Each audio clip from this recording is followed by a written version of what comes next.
Hi all! ரொம்ப நாளுக்கு அப்புறம் மினி விளாக்ல மீட் பண்றோம். இந்த ஸ்டாச்சுவ பார்த்தோனே எல்லாருமே கண்டுபிடிச்சிருப்பீங்க. இது என்ன பிளேஸ்ன்னு. நான் ரொம்ப நாளா போணும்னு சொல்லி கேட்டு வந்த பிளேஸ் தான் வேற எங்கேயும் இல்ல. மெரினா பீச்சுக்கு தான். மெரினா பீச்சுக்கு நான் இப்ப தான் ஃபர்ஸ்ட் டைம் போறேன். போம்போதே அவ்ளோ ஷாப்ஸ் இருந்தது. ஆனா நான் போனோனே வாங்குன விஷயம் வந்து பார்த்தீங்கன்னா, அந்த சுட்ட சோளக்கருதையும், மாங்காவையும் வாங்கிட்டு போய் ஒரு பிளேஸா பார்த்து உட்காந்தாச்சு. மக்கள் எல்லாம் வந்து அந்த அலையில விளையாண்டுட்டு இருந்தாங்க. பட் நாங்க ஃபர்ஸ்ட் இதெல்லாம் சாப்பிட்டுட்டு தான் நெக்ஸ்ட் வந்து பீச்ல விளையாடுறதுக்கே போனோம்.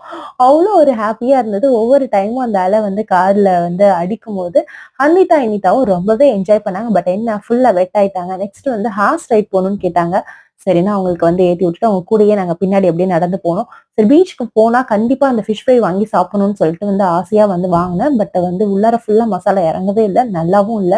அன்விதா பலூன் ஷூட்டிங் கேட்டா, அதையும் அவளுக்கு வந்து பண்ணி குடுத்தாச்சு. நெக்ஸ்ட் என்ன நம்மளோட ஷாப்பிங்னா அழகழகான ஸ்டெட்டர்ஸ்லாம் வந்து ரொம்ப கம்மி விலைக்கு வந்து போட்டிருந்தாங்க. அதையும் வாங்கிட்டு இந்த மசாலா பொரிய மட்டும் ஏன் விட்டு வைக்கணும்னு சொல்லிட்டு அங்க சாப்பிட்டு கசின் கூட போட்டோ எடுத்து கிளம்பிட்டோம்.